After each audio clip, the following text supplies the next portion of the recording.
Get that woman out of my house right now! Margaret Sterling's voice echoed through the mansion like a gunshot. Her perfectly manicured finger pointed at Maya Johnson, the black maid, who stood frozen at the bottom of the stairs, her uniform still damp from what she had just done in the nursery. You fed my grandson. You put your body on my grandson. I don't understand. Maya's heart stopped. The old woman had seen everything, and now everything was about to burn. Tired of this pain. Upstairs, a baby who had been dying for 3 weeks was finally sleeping peacefully.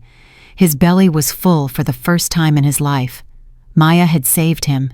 But looking at Margaret's face, twisted with rage, Maya knew saving that baby might have just destroyed her own life. Before we continue this incredible story, I want to know where you are watching from right now. Drop your city in the comments below. I love seeing how far these stories travel around the world. And if you want to see how this ends, make sure you subscribe and stay until the very last moment. Trust me, you do not want to miss what happens next. Now let me take you back to where it all began. Maya Johnson had been working at the Sterling mansion for exactly 3 months when she first realized the baby was dying. It was not something anyone told her. Nobody in that house talked to Maya about anything important. She was the help. She cleaned floors, folded laundry, scrubbed toilets. She existed in the spaces between rooms visible only when something needed to be done. But Maya had eyes, and she had ears, and she had a mother's instinct that never went away even after her own baby had been in the ground for 6 weeks. The first time Maya heard little William Sterling cry, she stopped in the middle of polishing a silver candlestick. That cry was wrong. It was thin and weak, like a kitten trapped somewhere it could not escape.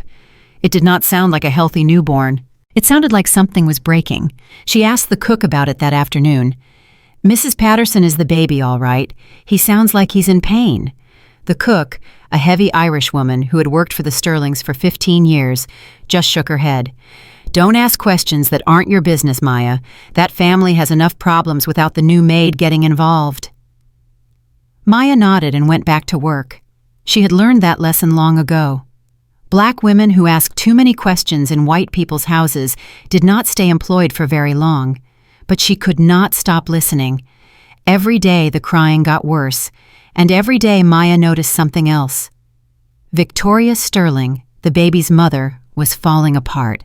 Her designer clothes were wrinkled, her hair was tangled, her eyes were red from crying. She walked through the house like a ghost, carrying William in her arms, desperately trying to get him to take a bottle. "Please, baby, please just eat. Please." Maya heard her begging through the nursery door one afternoon. The desperation in Victoria's voice cut through Maya like a knife. She knew that desperation. She had felt it herself once. 6 weeks ago, Maya had buried her son. His name was Marcus. He was 2 months old. Perfect and beautiful, and then one morning, just gone. SIDS, the doctor said. Sudden infant death syndrome. A fancy way of saying we do not know why your baby died. Maya had not cried at the funeral. She had not cried when they lowered that tiny coffin into the ground. She had not cried when she went home to an apartment full of baby clothes and formula and toys that would never be used. She could not cry. If she started, she was afraid she would never stop. So instead, she went back to work. She needed money for the funeral costs, for the medical bills, for the apartment she could barely afford. She answered an ad in the newspaper for a live-in maid position at a wealthy family's home in Greenwich, Connecticut. The Sterling mansion was $30 million of marble and crystal and perfectly manicured gardens. It had 12 bedrooms, a swimming pool, a tennis court, and more bathrooms than Maya's entire building back in New Haven. Jonathan Sterling was a hedge fund manager. His wife Victoria came from old money, the kind of family that had been rich since before the Civil War.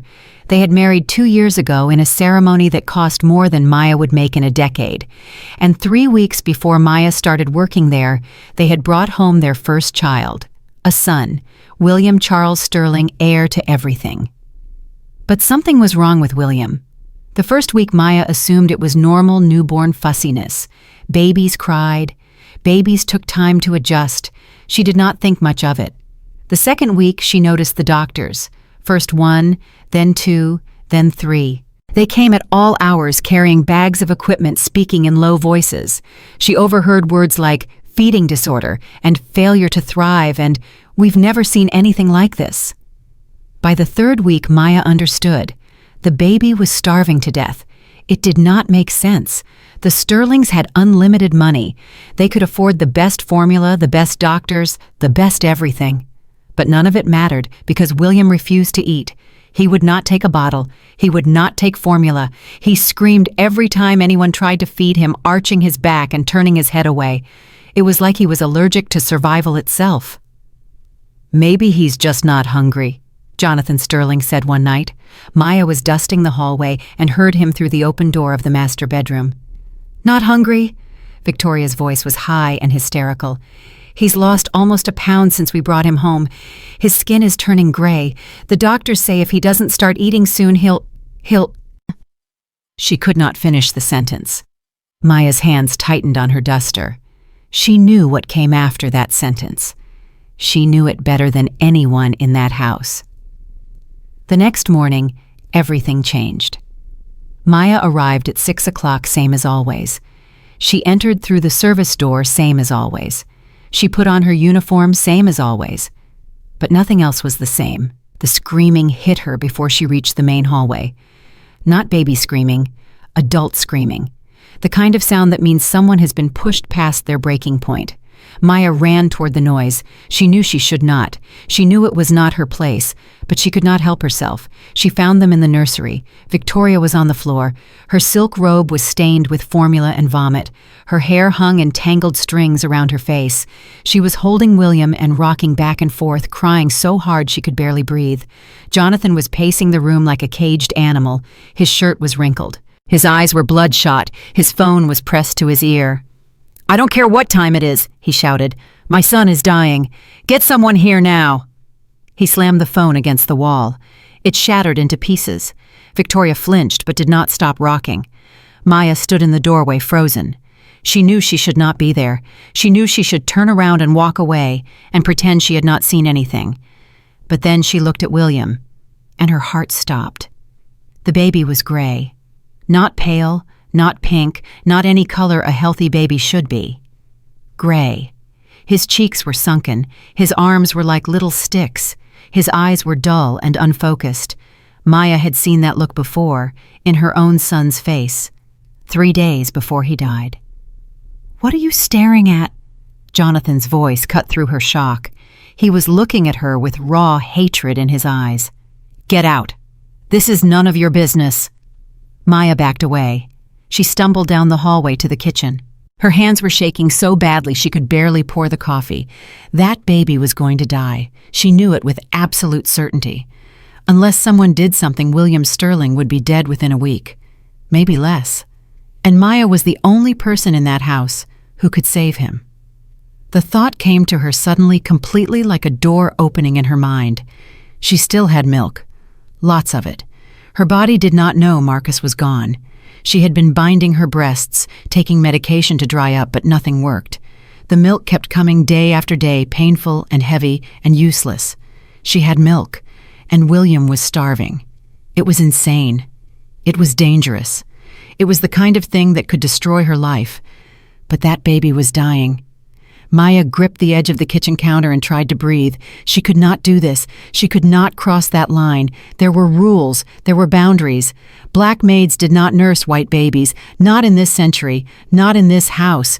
But the crying upstairs continued, and every cry sounded a little weaker than the one before. For 3 more days, Maya watched and waited, and did nothing. She cleaned the house. She folded the laundry. She tried not to listen to the desperate sounds coming from the nursery. She tried to tell herself it was not her problem. But every night when she went home to her empty apartment, she thought about William. She thought about his gray skin and his sunken cheeks and his dying eyes. And she thought about Marcus. Her son had died in his sleep, peaceful and quiet. She had not been able to save him. She had done everything right, and he died anyway. But William was different. William was not dead yet. William could still be saved if someone was willing to do the unthinkable. On the 4th morning, Maya made her decision. She was going to try. She waited until Jonathan left for work. She waited until the house was quiet. Then she climbed the stairs to the nursery, her heart pounding so hard she could hear it in her ears. Victoria was alone with William. She was sitting on the floor again, her back against the wall, staring at nothing. The baby was in her arms, barely moving. "Mrs. Sterling." Victoria looked up. Her eyes were empty. "I'm sorry," she whispered. "I'm sorry you have to see this. You can go. It's fine. Everything's fine." Nothing was fine. They both knew it. Maya did not leave. Instead, she did something she had never done before. She sat down on the floor next to her employer. "How long has he been like this?" Victoria blinked at her like she did not understand the question. Then slowly she started talking. 3 weeks. Since we brought him home from the hospital. At first we thought it was normal. All babies cry, right? But then he stopped gaining weight. Then he started losing weight. We've seen every specialist in Connecticut. We flew in doctors from New York, from Boston, from everywhere. Her voice cracked. Nothing works. He won't eat. He can't eat. And nobody knows why. She looked down at William. Tears ran down her face. "I'm watching my baby die, and there's nothing I can do." Maya's hands were trembling.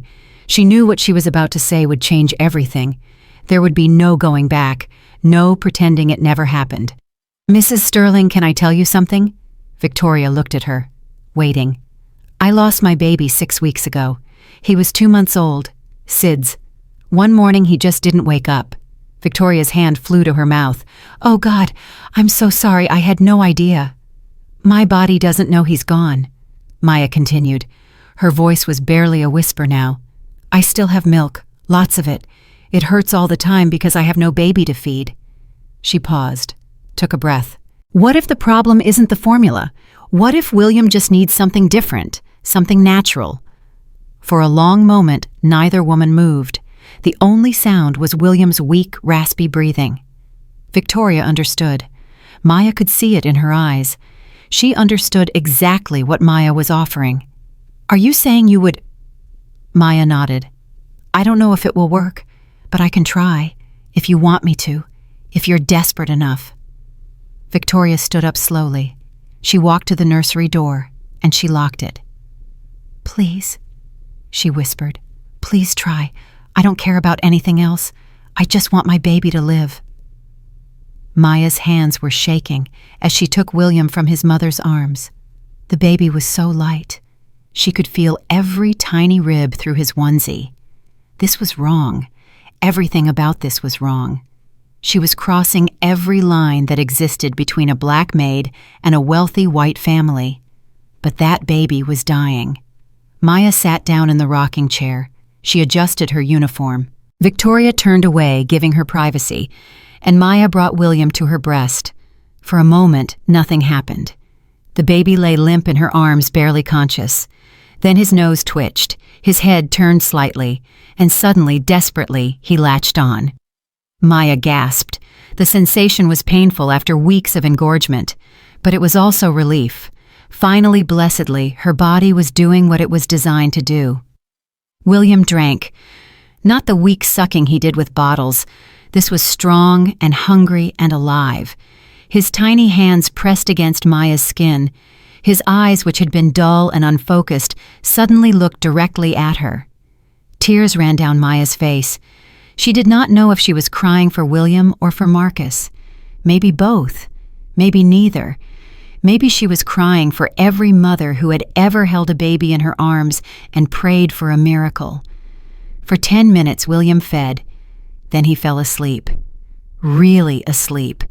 Not that weak, half-conscious state he had been in for weeks. Real, peaceful, healthy sleep. His breathing was steady.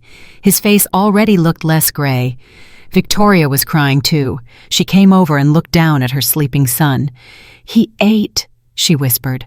"Oh my God, he actually ate." Maya carefully handed William back to his mother. Her body ached, her heart ached, everything ached. "You can't tell anyone about this," Maya said quietly. "If your husband finds out, if anyone finds out." "I won't tell a soul," Victoria promised. "This stays between us, forever." Maya nodded. She stood up and adjusted her uniform. She walked to the nursery door. And that was when she saw her, standing at the bottom of the stairs, hidden in the shadows of the hallway, watching. Margaret Sterling, Jonathan's mother, the family matriarch, the woman who controlled the Sterling fortune with an iron fist. Their eyes met.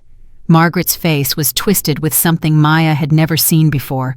Not just anger, not just disgust. Hatred, pure unfiltered hatred. Maya's heart stopped. Margaret had seen everything. The old woman said nothing.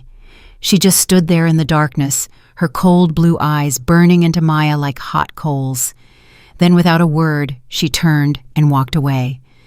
Maya stood frozen on the stairs for what felt like hours. Her legs would not move, her lungs would not breathe, her brain would not think. She had just made the biggest mistake of her life, and tomorrow she was going to pay for it. That night, Maya did not sleep. She lay in her small room at the mansion, staring at the ceiling, waiting for the knock on her door, waiting for the security guards to drag her out, waiting for her world to end. But nothing happened. The hours crawled by. Midnight, 2 a.m, 4, nothing. When dawn finally came, Maya got dressed in her uniform and went downstairs with shaking legs. She expected to find Jonathan waiting for her with a check and a dismissal letter. Instead, the house was quiet. Victoria came down around 9, carrying William in her arms, and Maya almost fell over. The baby looked different. His cheeks had color. His skin was pink instead of gray. He was making little cooing sounds, moving his arms and legs like a healthy newborn should. One feeding, just one, and he was already coming back to life. Victoria caught Maya's eye and smiled. A real smile. The first one Maya had ever seen on her face. "He slept through the night," Victoria whispered, when she was sure no one else could hear. 4 hours straight. He hasn't done that since we brought him home. Maya nodded. Relief flooded through her, but also fear. Margaret had seen them. Why had she not said anything? "Maya," Victoria said softly, "could we do it again? Just until we find something else that works." Maya knew she should say no. Every instinct told her to refuse to walk away to protect herself. But looking at William healthy and happy for the first time in his life, she could not say no. "Yes," she whispered. "I'll do it." For the next 3 days, they fell into a secret routine. Jonathan left for work every morning at 7. Margaret stayed in her private wing of the mansion, waiting, but saying nothing. And while the house was quiet, Maya would slip into the nursery and feed William. Each day, the baby got stronger. His cheeks filled out. He started gaining weight, 1/2 pound, then a full pound. The doctors came and examined him and left scratching their heads. "Whatever you're doing," the pediatrician told Victoria, "keep doing it. This is nothing short of miraculous." Victoria nodded and said nothing about Maya. But Maya knew they were running out of time. Margaret was watching. Margaret knew, and Margaret was the kind of woman who did not let things go. On the 4th day, the storm finally broke. Maya was in the upstairs hallway folding towels when she heard voices from the master bedroom. Not talking, shouting. "I know what you did, Victoria. Don't you dare lie to me." Margaret's voice was like ice. "Mother, please," Victoria said. "Oliver is healthy now. That's all that matters." "That is not all that matters. You let that woman, that black maid, put her hands on my grandson. You let her feed him like some kind of animal." Maya's blood ran cold. "She saved his life," Victoria said. "He was dying. None of the doctors could help him. Maya could." "I don't care." Margaret's voice rose to a shriek. "Do you have any idea what this would do to our family's reputation? The Sterlings have been respected in this community for 150 years, and you're letting some woman from God knows where put her bodily fluids into our heir." There was silence. Then Victoria spoke again, and this time her voice was cold too.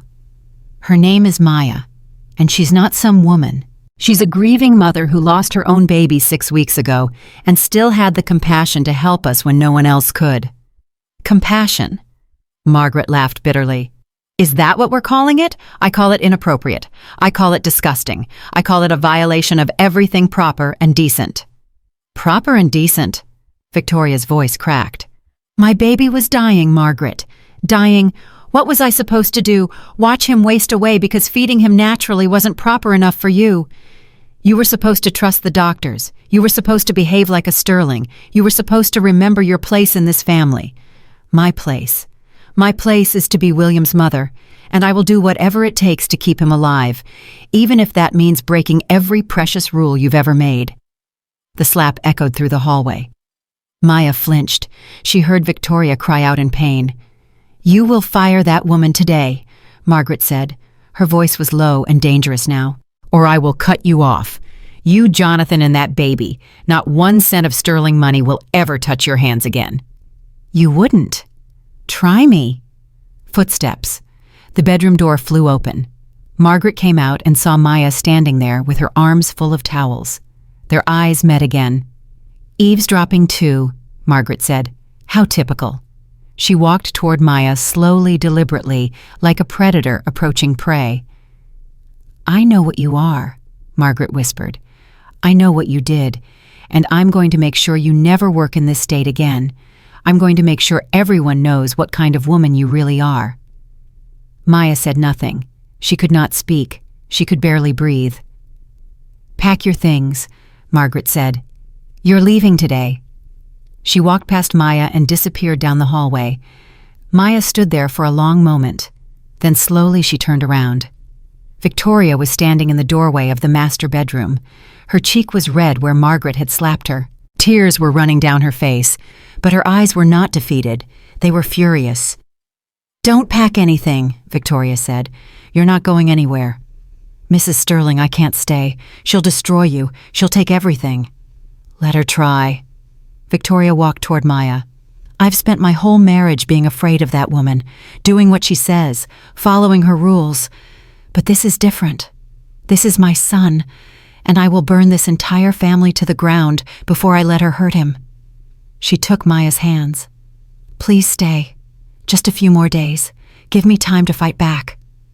Maya looked at this woman, this wealthy, privileged white woman who had never had to fight for anything in her life, and she saw something she did not expect.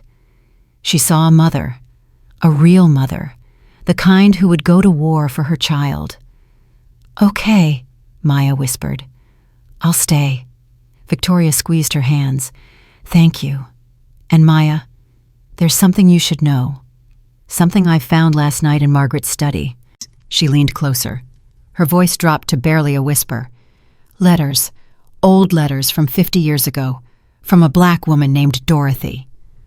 Maya's heart started pounding. Dorothy was Margaret's wet nurse. She fed Jonathan when he was a baby because Margaret couldn't produce milk. Margaret did the exact same thing I did, and she's been hiding it for half a century. Maya could not breathe. Margaret is a hypocrite, Victoria said. She's attacking us for something she did herself, and I'm going to expose her, tonight, at the family dinner. Maya stared at her. Are you sure you want to do this? Victoria nodded. Her eyes were hard now, determined. I've never been more sure of anything in my life. That evening, the Sterling family gathered for dinner. It was supposed to be a celebration. Jonathan's brother and sister had come in from New York. His father had flown in from the vacation house in Florida. Everyone was there to see the baby who had miraculously recovered.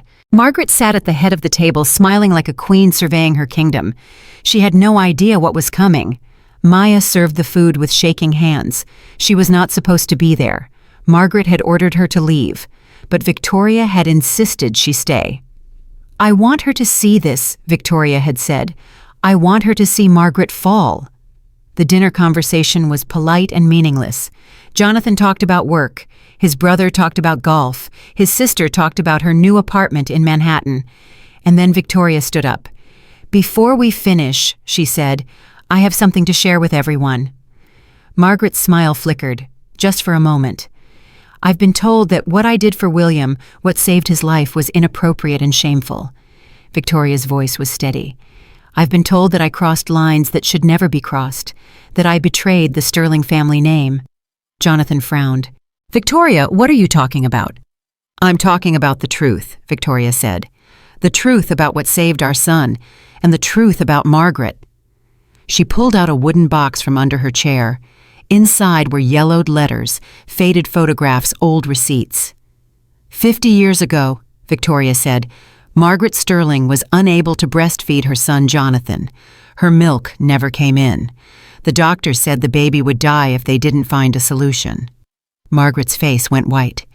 "Victoria," she hissed, "stop this immediately." So Margaret hired a wet nurse, a black woman named Dorothy Williams. Victoria held up one of the letters. "These are the receipts, the confidentiality agreements, the threats to destroy Dorothy's life if she ever told anyone." The room was silent. Jonathan was staring at his mother like he had never seen her before. "Mom," he said, "is this true?" Margaret's hands were shaking. Her perfect composure was cracking. "That was different," she whispered. "That was a medical necessity." "And this wasn't." Victoria's voice rose. "William was dying. Maya saved him. It's exactly the same situation." She slammed her hand on the table. "The only difference is that when you did it, it was acceptable. When I did it, it was shameful. When Dorothy did it, she had to be hidden away and threatened into silence. When Maya did it, she had to be fired and destroyed." Jonathan stood up slowly. His face was pale. "Mom," he said, "you've been lying to us, to everyone, for 50 years. Jonathan, you don't understand." "I understand perfectly." His voice was cold now. "You built your whole life on being the perfect mother, the perfect matriarch, the guardian of the Sterling family name, and it was all a lie." He turned to Victoria. "Where's Maya?" Victoria looked toward the doorway. Maya was standing there frozen, watching everything unfold. "Maya," Jonathan said, "I owe you an apology. My mother tried to destroy you for doing the same thing that saved my life when I was a baby." He walked over to her, extended his hand. "Thank you for saving my son, and I'm sorry for everything." Maya shook his hand. She was crying. She did not even realize it until she felt the tears on her cheeks. Margaret stood up suddenly. Her chair scraped against the floor. "This isn't over," she said. Her voice was shaking with rage. "You have no idea what you've just done. You've destroyed this family, and I will make sure you all pay for it."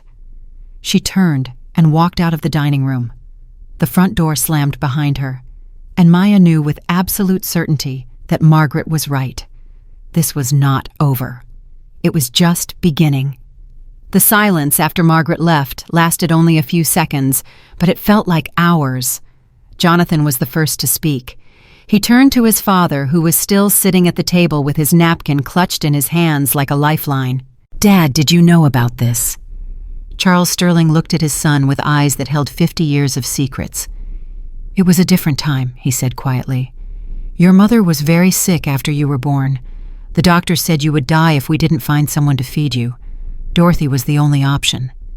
"But the lies," Jonathan said, "the threats, the way she treated Maya." Charles said nothing. He just stared at the table.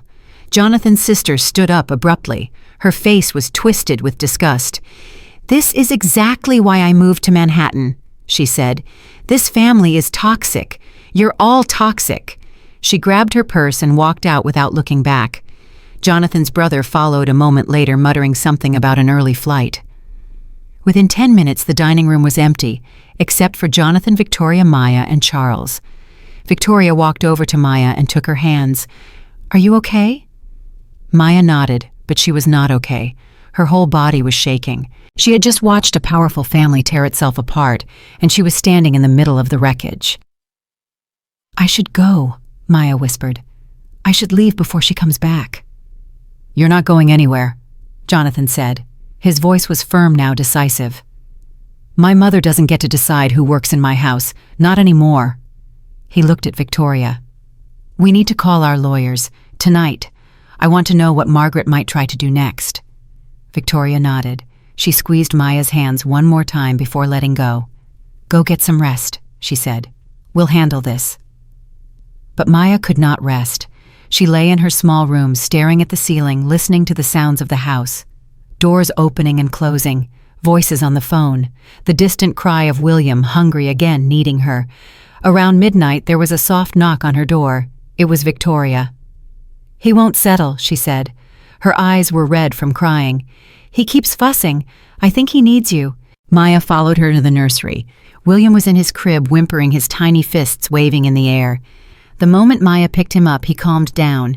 His head turned toward her, instinctively searching. "He knows you," Victoria whispered. "He knows your smell, your heartbeat. He trusts you."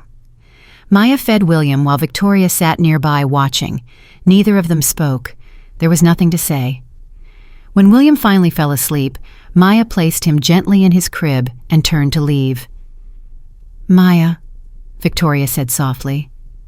"What was your son's name?" Maya stopped. Her hand was on the doorframe. She had not spoken his name out loud in weeks. "Marcus," she said. "His name was Marcus." Victoria nodded. Her eyes were wet. "I'm so sorry."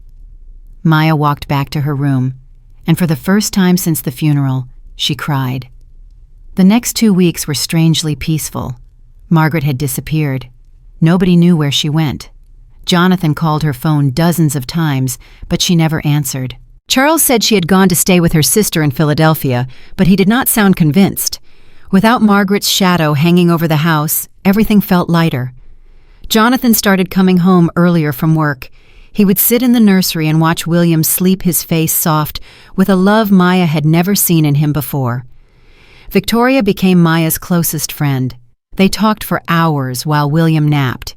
Victoria told Maya about her childhood, about her own difficult mother, about the pressure of marrying into the Sterling family. And Maya slowly began to tell Victoria about Marcus. "He had your eyes," Maya said one afternoon. They were sitting in the kitchen drinking coffee while William played on a blanket nearby. Big and brown and full of curiosity, he used to stare at everything like he was trying to figure out how the world worked. Victoria reached across the table and squeezed Maya's hand. "He sounds beautiful." He was. Maya's voice cracked. "He was perfect. And I keep thinking if I had just checked on him one more time that night, if I had just looked in on him before I went to sleep, maybe I would have seen something. Maybe I could have saved him." "You can't think like that," Victoria said. "It wasn't your fault. Sometimes terrible things happen, and there's no reason. There's no one to blame." Maya nodded, but she did not believe it. She would always blame herself. Every mother who loses a child carries that guilt forever. "Can I ask you something?" Victoria said. "Of course." "When you feed William, what does it feel like?" Maya thought about it for a moment. "It feels like purpose," she said finally. "Like my body finally has a reason to keep going. Like Marcus is still here somehow helping me save another baby." Victoria's eyes filled with tears. "I'm glad you found us," she whispered. "I'm glad you found him." Maya smiled. For the first time in weeks, it was a real smile. "Me too." But peace never lasts. Not in a house built on secrets. On a Tuesday morning, exactly 16 days after Margaret walked out, Maya was feeding William in the nursery when she heard the doorbell ring. She did not think much of it. Deliveries came all the time. The cook usually answered the door. But then she heard voices, unfamiliar voices, official-sounding voices. And then she heard Victoria scream. Maya handed William to the nanny cam, placed him quickly in his crib, and ran downstairs. 2 people were standing in the foyer, a man in a cheap suit and a woman with a clipboard. They had badges hanging around their necks, Child Protective Services. Victoria was blocking the stairs, her arms spread wide like she was protecting her home from invaders. "You can't come in here," she was saying. "You have no right. You have no warrant." "Mrs. Sterling, we have received a serious complaint," the woman said. Her voice was calm, practiced. "We are required by law to investigate all allegations of child endangerment." "Child endangerment?" Victoria's voice was hysterical now. "My son is perfectly healthy. He's thriving. Look at him if you don't believe me." "Ma'am, the complaint alleges that an unqualified individual has been performing unauthorized medical procedures on your infant. We need to examine the child and speak with everyone in the household." Maya's blood turned to ice. "Margaret." This was Margaret's revenge. Jonathan came running in from his home office. His face was white. "What's going on?" "Who are these people?" "CPS," the man said. "We're here about your son." Jonathan looked at Victoria, then at Maya, who was standing frozen on the stairs. "This is insane," he said. "Our son is fine, better than fine. He was sick, and now he's healthy." "Sir, we still need to investigate. If you refuse to cooperate, we will be forced to return with law enforcement." Jonathan's jaw clenched. Maya could see him calculating, trying to figure out the best move. "Fine," he said finally. "Come in, but I'm calling our lawyer." The next 3 hours were a nightmare. The CPS workers examined William. They took pictures. They asked Victoria hundreds of questions about feeding schedules and medical appointments and formula brands. And then they turned to Maya. "Ms. Johnson, is it true that you have been breastfeeding the Sterling child?"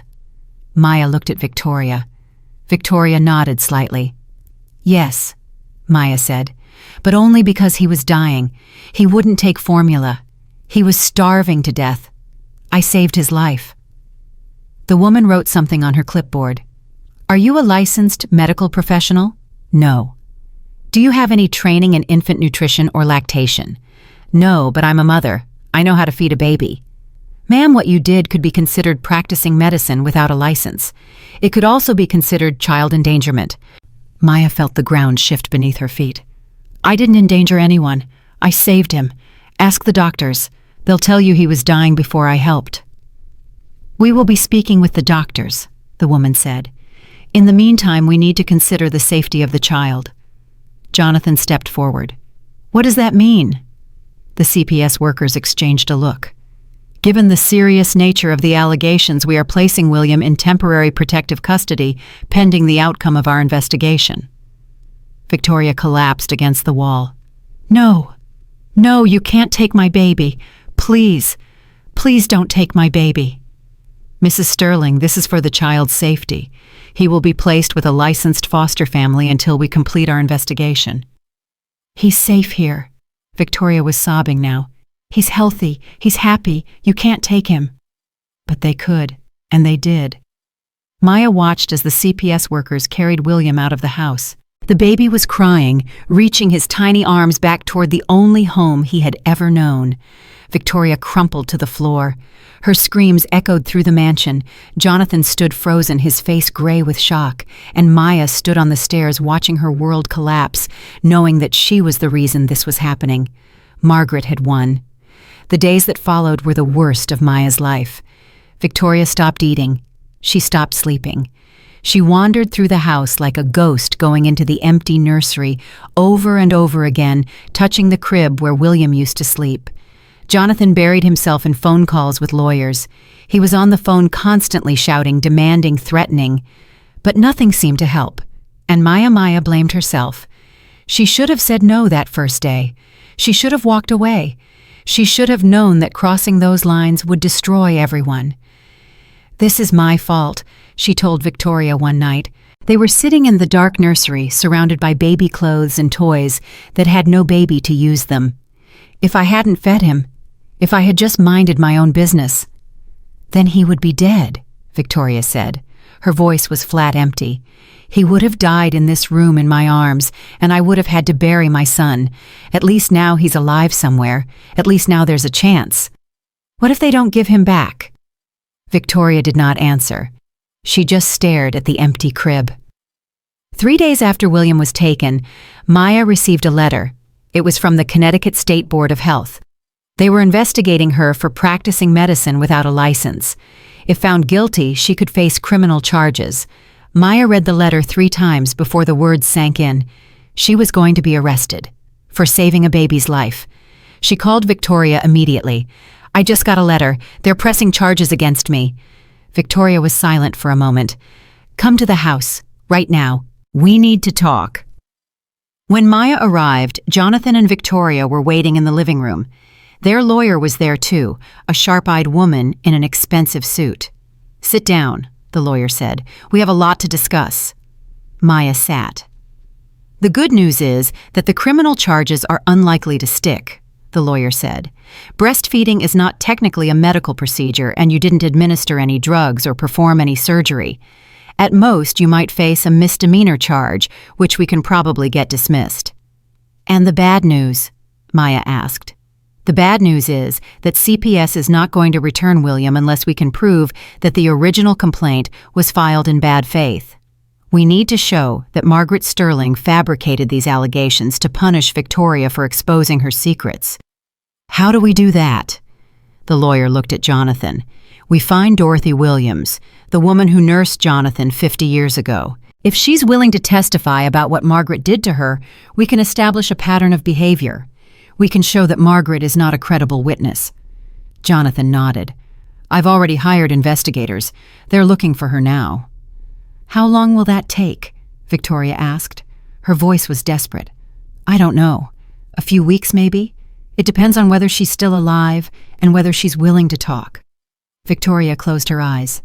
A few weeks. My baby has been gone for 3 days, and it feels like 3 years. How am I supposed to survive a few more weeks? Nobody had an answer. The investigation took 19 days, 19 days of hell, 19 days of waiting by the phone, 19 days of Victoria crying herself to sleep, and Jonathan pacing the halls, and Maya wondering if she would end up in prison. On the 20th day, the investigators found Dorothy Williams. She was living in a nursing home in Baltimore, 82 years old, frail and wheelchair-bound, but her mind was sharp, and she remembered everything. Jonathan flew to Baltimore that same afternoon. He came back the next morning with tears in his eyes. She'll testify, he said. She's been waiting 50 years for someone to ask her the truth. She's ready to tell the world what my mother did to her.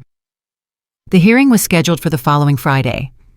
Maya spent the week preparing. The lawyer coached her on what to say, how to say it, what to avoid.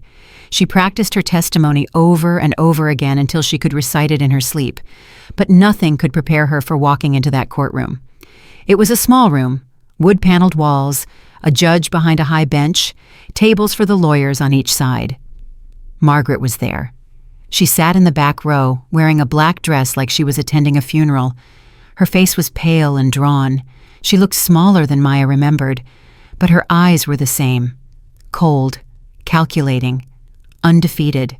The hearing began with a testimony from the CPS workers. They described their investigation, their concerns, their reasons for removing William from the home. Then Victoria testified. She told the story from the beginning: William's illness, the desperate search for help, Maya's offer, the miracle of that first feeding. She cried through most of it, but she never looked away from the judge. Then it was Maya's turn. She walked to the witness stand with legs that felt like rubber. She placed her hand on the Bible and swore to tell the truth. The lawyer asked her questions, easy questions at first: her name, her background, how she came to work for the Sterlings. Then the hard questions. Ms. Johnson, why did you offer to breastfeed William Sterling? Maya took a deep breath. Because he was dying. I could see it. I had seen it before in my own son 3 days before he passed. William had that same look, that same gray skin, that same weak cry. And I knew if someone didn't do something, he would be dead within a week. Did you have any ulterior motive? No, I just wanted to save him. I had lost my own baby 6 weeks earlier. I still had milk. It was causing me physical pain every day. When I saw William starving, I thought maybe this was why. Maybe God took my son so I could save this one. The courtroom was silent. What happened after you fed him? He got better. Immediately. His color came back. He started gaining weight. He stopped crying all the time. He became a healthy, happy baby. The lawyer nodded. No further questions. Then came Margaret's lawyer, a slick man in a $1,000 suit. He approached Maya with a smile that did not reach his eyes. Ms. Johnson, you have no medical training, correct? Correct. You are not a licensed nurse or doctor? No. You did not consult with any medical professional before breastfeeding a child that was not yours? No, but the doctors couldn't help him. They had tried everything. That wasn't my question. The lawyer's voice sharpened. You took it upon yourself to perform what you considered a medical intervention without consulting anyone qualified to evaluate the risks. Is that correct?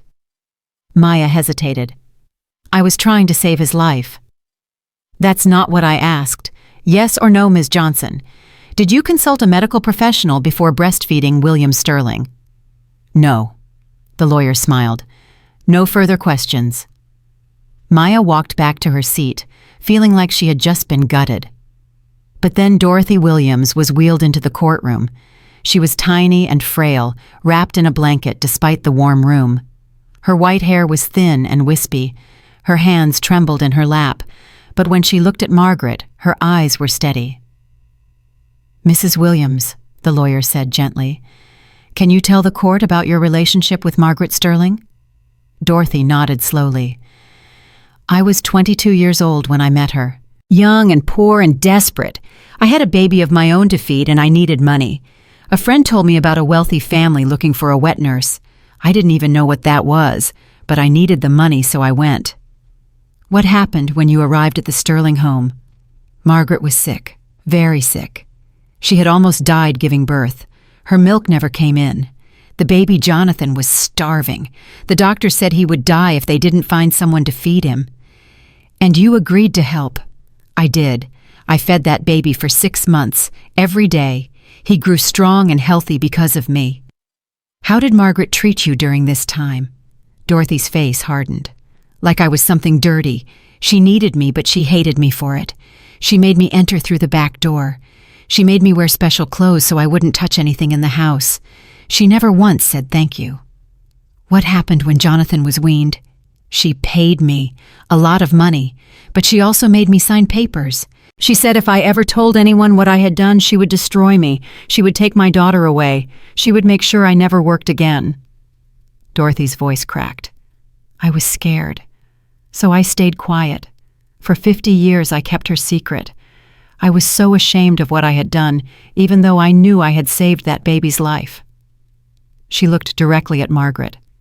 "And now I find out she's doing the same thing to another woman, trying to destroy her for doing exactly what I did, what Margaret herself asked me to do." Dorothy shook her head. "I won't be quiet anymore.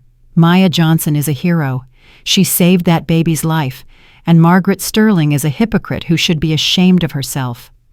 The courtroom erupted. The judge banged her gavel. Margaret's lawyer jumped to his feet, objecting to everything. But Maya barely heard any of it. She was looking at Dorothy, at this 82-year-old woman who had carried a secret for half a century, who had been threatened and silenced and shamed, who had finally found the courage to speak.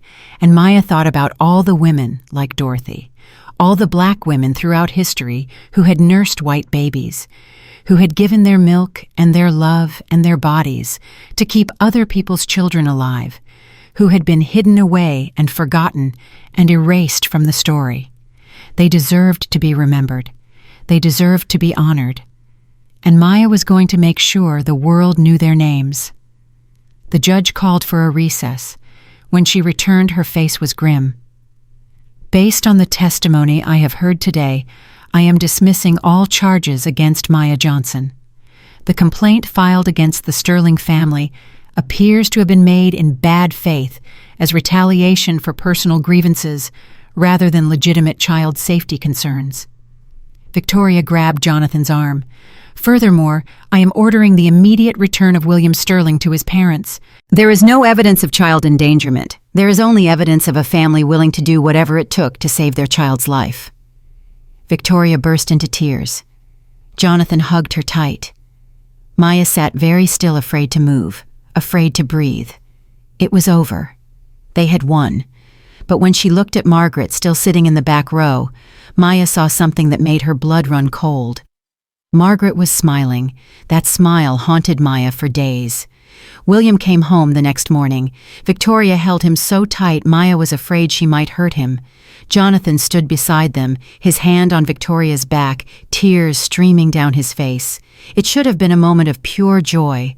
Their family was whole again. The nightmare was over. But Maya could not stop thinking about Margaret's smile. "She's planning something," Maya said to Victoria that afternoon.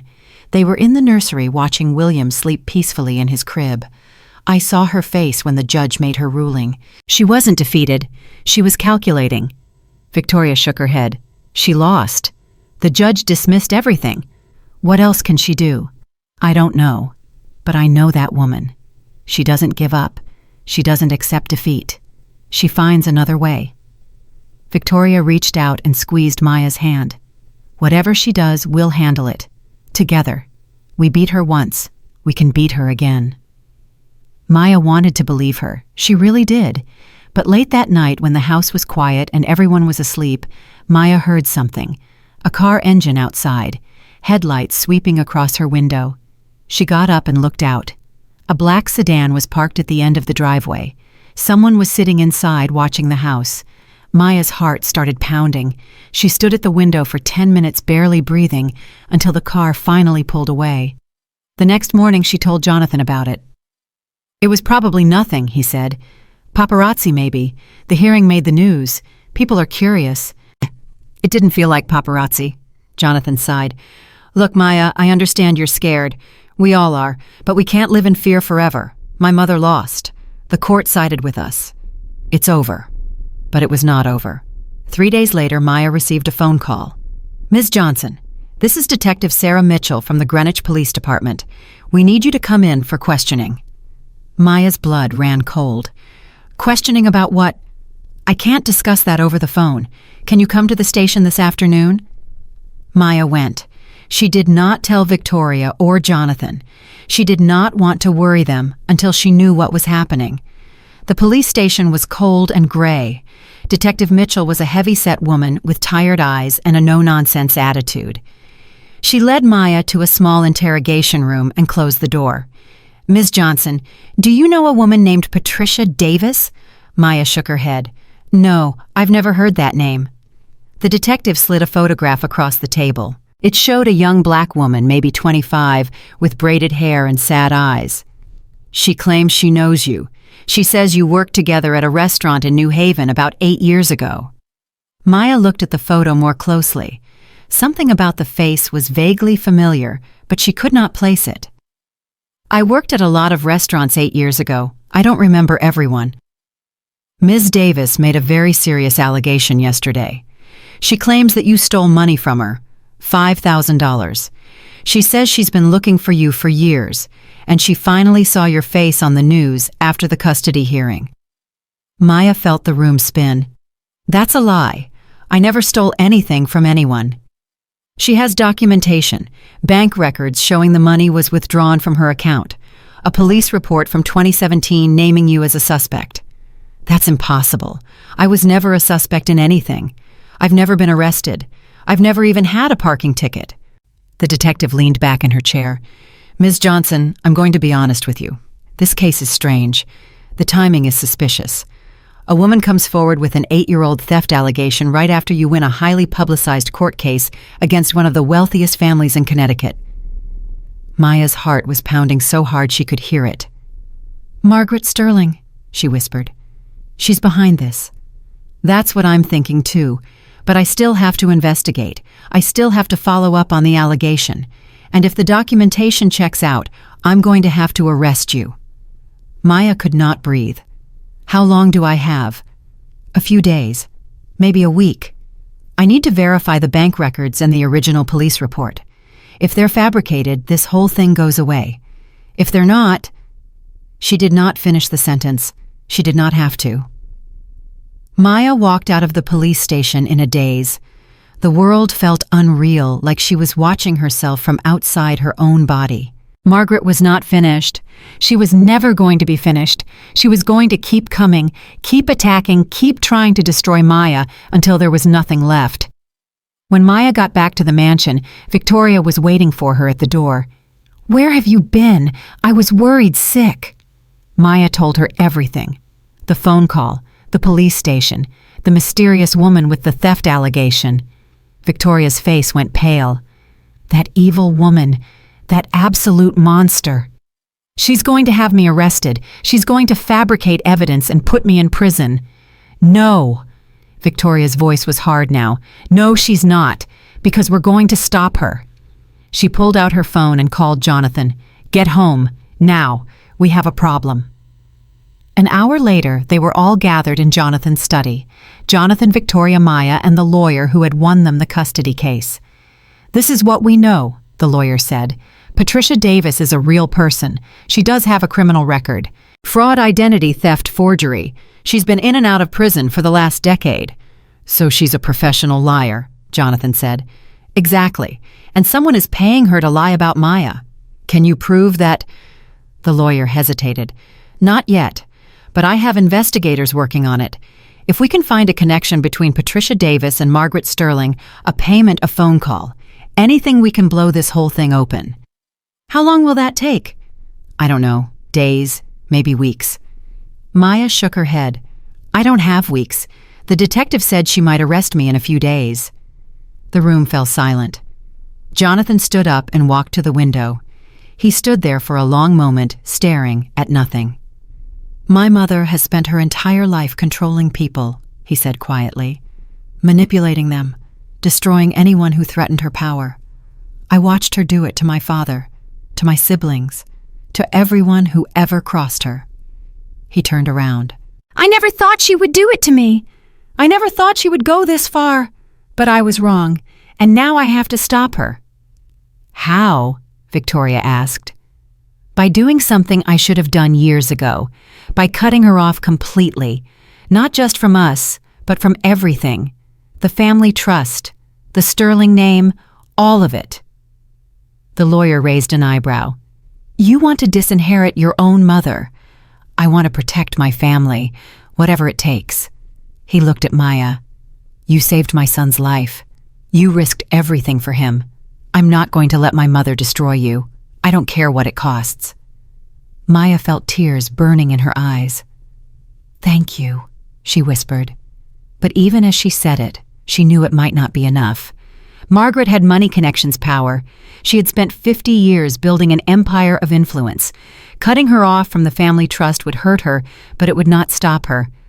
Nothing would stop her, except the truth. That night, Maya could not sleep.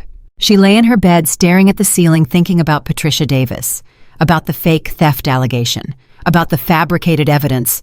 Margaret was good at fabricating things. She had fabricated an entire identity for herself, the perfect mother, the devoted wife, the guardian of the Sterling legacy. But Dorothy had exposed one of her lies. Maybe there were others. Maya got up and turned on her laptop. She started searching. Margaret Sterling, Greenwich, Connecticut, Sterling family history, Dorothy Williams. She read for hours. Old newspaper articles, society pages, birth announcements, obituaries. And then she found something. It was a small article from 1975, a local newspaper in rural Virginia. The headline read, Woman dies in childbirth, baby survives. The article was about a young woman named Eleanor Williams who had died giving birth to her daughter. The baby had been taken in by the woman's sister, who was listed as the next of kin. The sister's name was Dorothy Williams. Maya's heart started pounding. Dorothy had a niece who would be about 50 years old now. A niece who might know things about Dorothy's past that even Dorothy did not want to remember. Maya kept searching. It took her 3 more hours, but she finally found her. Eleanor's daughter, now grown, was named Denise Williams. She lived in Baltimore, not far from the nursing home where Dorothy was staying. Maya wrote down the address. The next morning, she told Victoria she needed to take a personal day. Is everything okay? I don't know yet, but I think I might have found something. Something that could help us. Victoria did not ask more questions. She just hugged Maya and told her to be careful. Maya drove to Baltimore. It took 4 hours. She spent the whole drive rehearsing what she was going to say, how she was going to explain why she was there, what she was looking for. But when she finally knocked on Denise Williams' door, all her rehearsed words disappeared. Denise was a tall woman in her early 50s with gray streaks in her hair and deep lines around her eyes. She looked at Maya with suspicion. Can I help you? My name is Maya Johnson. I'm looking for information about your Aunt Dorothy Williams. I think she may have helped save my life, and I want to thank her. Denise's expression softened slightly. You're the one from the news, the maid who nursed the rich baby. Yes. Denise studied her for a long moment. Then she stepped aside. Come in. They sat in a small, cluttered living room. Family photos covered every surface. Maya noticed several of Dorothy younger and stronger, holding babies, holding children, holding grandchildren. "My aunt told me about you," Denise said. "She called me after the hearing. She said you reminded her of herself when she was young. She was very brave to testify. I'm grateful." "She should have done it 50 years ago." Denise's voice was bitter. "But that Sterling woman scared her, threatened to take away everything she loved. My aunt spent her whole life being afraid." "I understand. Margaret Sterling is a terrifying woman." Denise laughed, but there was no humor in it. "You don't know the half of it." Maya leaned forward. "What do you mean?" Denise was quiet for a moment. She seemed to be wrestling with something, deciding whether to trust Maya with a secret. "My aunt told me things," she said finally. "Things she made me promise never to repeat. But after what that woman did to you, after what she's still trying to do, I think it's time the truth came out." Maya's heart was pounding. "What things?" Denise stood up and walked to an old wooden cabinet. She opened a drawer and pulled out a yellowed envelope. "My aunt kept everything. Letters, photographs, documents. She was afraid of Margaret Sterling, but she was also smart. She knew that someday she might need proof." She handed the envelope to Maya. "This is a letter Margaret Sterling wrote to my aunt in 1976. Read it." Maya opened the envelope with trembling hands. Inside was a single sheet of paper, handwritten in elegant cursive. She read it, and then she read it again because she could not believe what she was seeing. The letter was a threat, a detailed, explicit threat. Margaret was warning Dorothy that if she ever spoke about what had happened in the Sterling house, Margaret would not only destroy Dorothy's career and take away her daughter, she would also reveal Dorothy's shameful secret to the world. But that was not the part that made Maya's blood run cold. The part that made Maya's blood run cold was the P.S. at the bottom of the letter. "I know about the other baby, the one from 1971. I know what you did, and I know where she is. Keep quiet, and she stays safe. Talk, and I will make sure she learns exactly what kind of woman her real mother is." Maya looked up at Denise. "What does this mean? What other baby?" Denise's eyes were wet. "Before my aunt worked for Margaret Sterling, she worked for another family, a family in Virginia. She was young, just 19 years old. She got pregnant by the family's son. He was white, she was black. You can imagine how that went over." Maya nodded slowly. "They made her give the baby away, a little girl. They arranged for the child to be adopted by a wealthy family up north. My aunt never saw her again.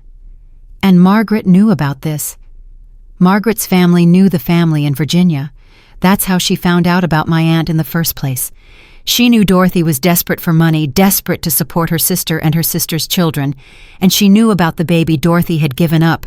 She used it as leverage." Denise's voice cracked. "For 50 years, my aunt has been terrified that Margaret would expose her secret, that she would track down the daughter Dorothy gave away and tell her that her biological mother was a black maid who got pregnant by a white man out of wedlock. In 1971, that was a death sentence for a black woman's reputation." Maya stared at the letter in her hands. "Does Dorothy know who adopted her daughter?" "No, Margaret never told her. She just let her believe that the child was out there somewhere living her life happy and safe, as long as Dorothy stayed quiet." Maya felt sick. "So Margaret has been blackmailing your aunt for 50 years?" "Yes, and now that my aunt finally testified, Margaret is probably going to make good on her threat. She's probably going to find that child and destroy Dorothy's relationship with her before it even begins." Maya stood up. "I have to stop her. How? I don't know yet, but I have to try." Denise grabbed her arm. "There's something else. Something my aunt never told anyone." Maya waited. "The family that adopted Dorothy's baby, my aunt did some research years later. She found out their name." Denise's voice dropped to a whisper. "The family's name was Patterson." Maya froze. Patterson. The cook at the Sterling mansion. Mrs. Patterson. The Irish woman who had worked for the Sterlings for 15 years. "Oh my God," Maya breathed. "Mrs. Patterson is Margaret's cook. And she's about the right age, mid-50s, adopted from Virginia. Denise nodded. I think Mrs. Patterson might be my aunt's daughter. Maya drove back to Connecticut in a daze. Her mind was racing, trying to piece together the implications of what she had learned. Mrs. Patterson, the cook who had told Maya to mind her own business, the woman who had worked in Margaret's house for 15 years, the woman who might be Dorothy's biological daughter. Patterson, no! Did she have any idea that her birth mother was the same woman who had testified against her employer? And more importantly, did Margaret know? Of course she knew. Margaret knew everything. She had been using Dorothy's secret as leverage for 50 years. She probably knew exactly who Mrs. Patterson was. She probably hired her specifically to keep Dorothy in check. The cruelty of it was breathtaking. When Maya got back to the mansion, she went straight to the kitchen. Mrs. Patterson was there chopping vegetables for dinner. She looked up when Maya walked in. "Can I help you with something?" Maya studied her face. Now that she knew what to look for, she could see it. The shape of the eyes, the curve of the chin, the way she held herself. She looked like Dorothy. "Mrs. Patterson, can I ask you something personal?" The cook's expression became guarded. "Depends on what it is." "Were you adopted?" Mrs. Patterson's knife stopped moving. "Why do you want to know?" "Because I think I might know who your birth mother is." The kitchen went very quiet. Mrs. Patterson set down her knife and turned to face Maya fully. "I've always known I was adopted," she said slowly. "My parents told me when I was young. They said my birth mother was a teenager who couldn't take care of me. They said she wanted me to have a better life." "Did they tell you anything else where she was from? What her name was?" Mrs. Patterson shook her head. "They said the adoption was closed. They said it was better not to ask questions." Maya took a deep breath. "Your birth mother's name is Dorothy Williams. She's 82 years old. She lives in a nursing home in Baltimore, and she has never stopped thinking about you." Mrs. Patterson's face went white. "How do you know this?" "Because Dorothy testified at my custody hearing. She told the court about nursing Jonathan Sterling when he was a baby. And she told me about the daughter she was forced to give up in 1971. Mrs. Patterson grabbed the edge of the counter to steady herself. "She's alive. My birth mother is alive." "Yes, and she wants to meet you. She's wanted to meet you for 50 years. But Margaret Sterling has been blackmailing her, threatening to destroy her if she ever made contact." Mrs. Patterson's expression hardened. "Mrs. Sterling knows she's known this whole time." "I think she's known since before she hired you. I think she hired you specifically to keep Dorothy under control. If Dorothy ever spoke up, Margaret could threaten to tell you terrible lies about your birth mother. She could poison your relationship before it even started." Mrs. Patterson was silent for a long moment. "That woman," she whispered. "That evil, manipulative woman." "I'm sorry," Maya said. "I know this is a lot to take in." Mrs. Patterson looked at her with eyes full of tears and fury. "You don't understand. I've worked in this house for 15 years. I've watched Margaret Sterling control everyone around her. I've watched her manipulate her own son, her own grandchildren. I always knew there was something wrong with her, but I never imagined this." She wiped her eyes. "I want to meet her, Dorothy, my mother. I want to meet her." "I can arrange that, but first, I need to ask you something." "What?" Maya leaned closer. "Do you know anything about Margaret's business, her finances, her secrets, anything that might help us stop her from hurting more people?" Mrs. Patterson was quiet for a moment. Then she nodded slowly. "I know where she keeps her files, the ones she doesn't want anyone to see. She thinks I'm invisible, just the help not smart enough to notice anything. But I notice everything." She looked at Maya with fierce determination. "And I'm ready to tell you all of it." That night, Maya, Victoria, Jonathan, and Mrs. Patterson gathered in Jonathan's study. The lawyer was on speakerphone. Mrs. Patterson had brought a box. Inside were copies of documents she had been secretly collecting for years: bank statements, phone records, handwritten notes. "I started keeping these about 5 years ago," Mrs. Patterson explained. "I noticed that Mrs. Sterling was making strange phone calls, paying people I didn't recognize, meeting with men who looked like lawyers but never came to the front door." She spread the documents across Jonathan's desk. I think she's been bribing people, judges, police officers, government officials. I think she's been doing it for years." The lawyer's voice came through the speaker. "If this is true, it's not just unethical. It's criminal. Federal criminal." Jonathan stared at the documents, his face pale. "My mother could go to prison." "Yes," the lawyer said. "And so could everyone who accepted her bribes. This is exactly what we need to stop her. If we can verify these documents, we can turn them over to the FBI. Your mother will be so busy defending herself she won't have time to attack Maya." Victoria grabbed Jonathan's hand. "Are you okay with this? She's your mother." Jonathan was quiet for a long moment. "She stopped being my mother the day she tried to take William away. She stopped being my mother the day she threatened to destroy the woman who saved my son's life." He looked at Maya. "Do it. Give everything to the FBI. Let her face the consequences of her own actions." Maya nodded, but before she could respond, her phone buzzed. A text from an unknown number. She opened it. "I know what you found in Baltimore. I know about Mrs. Patterson. And I know exactly how to make all of it disappear. Meet me tomorrow at noon, alone, or everyone you love will suffer." Maya's blood turned to ice. Margaret knew. She knew everything, and she was not done fighting. Maya stared at the phone in her hand. The words blurred and sharpened as her heart pounded against her ribs. "What is it?" Victoria asked. "Maya, you've gone pale. What happened?" Maya could not speak. She just handed the phone to Victoria. Victoria read the message. Her face went white. "That monster! That absolute monster!" Jonathan took the phone and read it himself. His jaw tightened. "You're not going. It's obviously a trap." "I have to go," Maya said. Her voice was steadier than she felt. "If I don't, she'll do something terrible. You know she will. Then we go with you. We bring the police. We bring everyone." She said alone. "If she sees anyone else, she'll disappear. She'll destroy the evidence. She'll find another way to hurt us." The lawyer's voice came through the speakerphone. "Maya, I have to advise against this. Meeting with someone who has threatened you is extremely dangerous. We don't know what she's capable of." "I know exactly what she's capable of," Maya said quietly. "She's capable of anything. That's why I have to face her myself."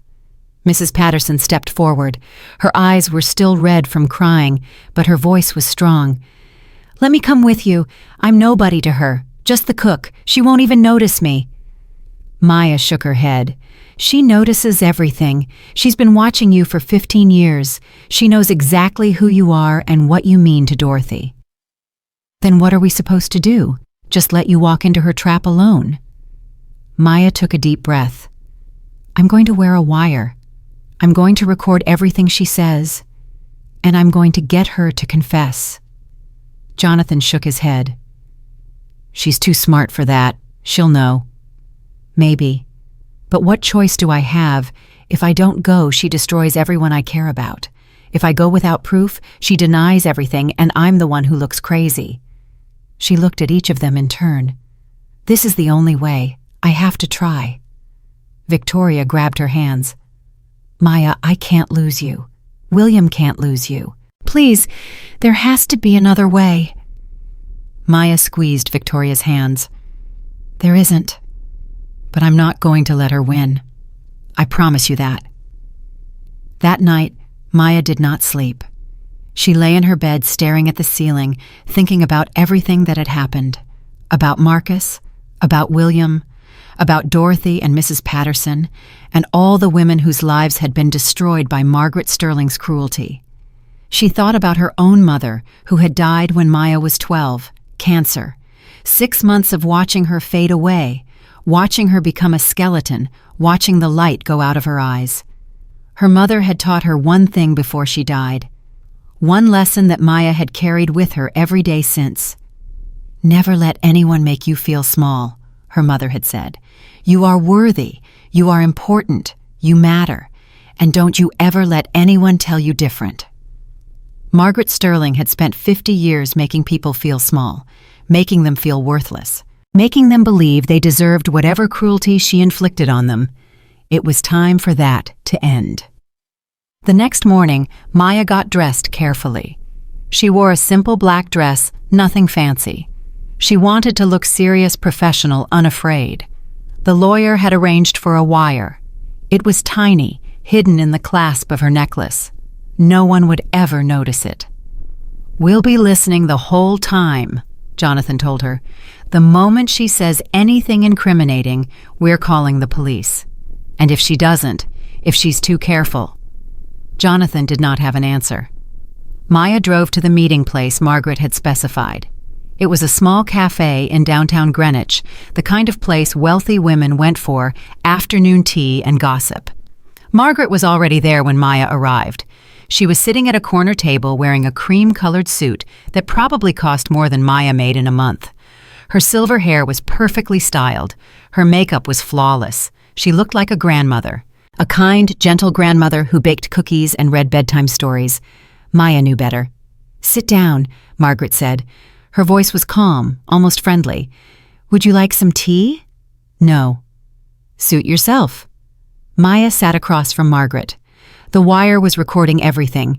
Somewhere nearby, Jonathan and Victoria were listening in a parked car. "I have to admit I underestimated you," Margaret said.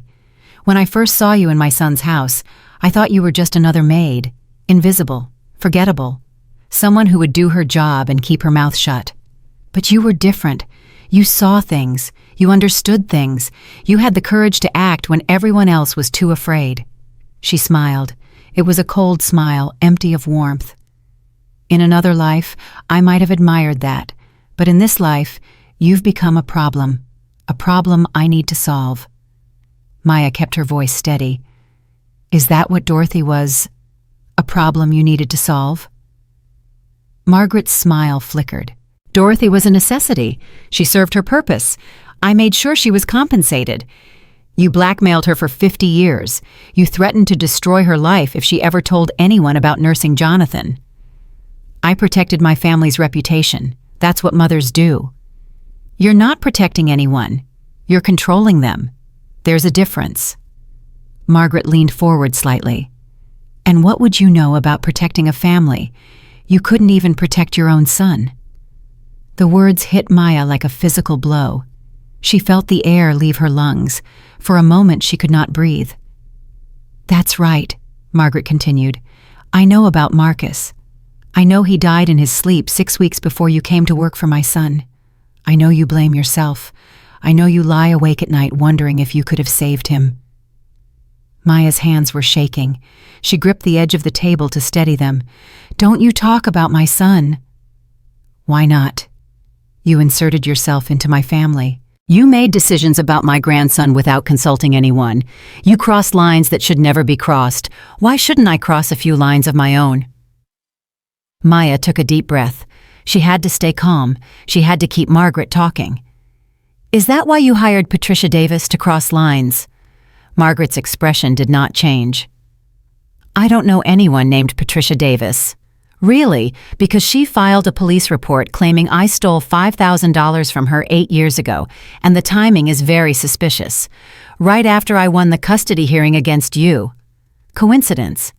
I don't believe in coincidences, and I don't think the FBI will either when they see the documents Mrs. Patterson has been collecting." For the first time, something flickered in Margaret's eyes, something that looked almost like fear. "What documents?" "Bank statements, phone records, notes about payments you've made to judges and police officers over the years. Enough to put you in federal prison for the rest of your life." Margaret was silent for a long moment. "Mrs. Patterson," she said finally, "I should have known. I always thought she was too stupid to notice anything. Apparently, I was wrong. You underestimated her, just like you underestimated me, just like you underestimated Dorothy." Margaret laughed. It was a harsh, bitter sound. "Dorothy was weak. She let me control her because she was too afraid to fight back. You're different. You actually believe you can win." "I don't just believe it. I know it. Because the truth always comes out eventually. No matter how many lies you tell, no matter how many people you threaten, the truth always wins." Margaret leaned back in her chair. "You want the truth? Fine. I'll give you the truth." She looked at Maya, with eyes that held no remorse, no guilt, no shame. I did hire Patricia Davis. I paid her $20,000 to file that report. I've been bribing officials for decades. Judges, police, politicians, anyone who could be useful to me. Maya felt a surge of triumph. She had her confession. It was all on tape, but Margaret was not finished. And you know what, I don't regret any of it. I did what I had to do to protect my family's position. Our wealth, our reputation, everything I built could have been destroyed by one wrong word from a maid or a cook or some nobody who didn't know her place. She leaned forward again. But here's the thing, Maya. You think you've won. You think that recording you're making right now is going to destroy me. Maya's blood went cold. Oh yes, Margaret said. I know about the wire. Did you really think I wouldn't check? I've been doing this for 50 years. I know every trick there is. She reached across the table and ripped the necklace from Maya's neck. The tiny microphone clattered onto the table. There. Now it's just us. No witnesses, no recordings, just two women having a conversation. Maya's heart was pounding. Her only protection was gone. She was alone with a woman who had just admitted to decades of criminal activity. What do you want? Maya whispered. I want you to disappear. Leave Connecticut. Leave the Sterlings. Leave everything behind and never come back. In exchange, I'll make all your problems go away. Patricia Davis will recant her statement. The police investigation will be dropped. You can start fresh somewhere else. And if I refuse, Margaret's smile returned, then I destroy you.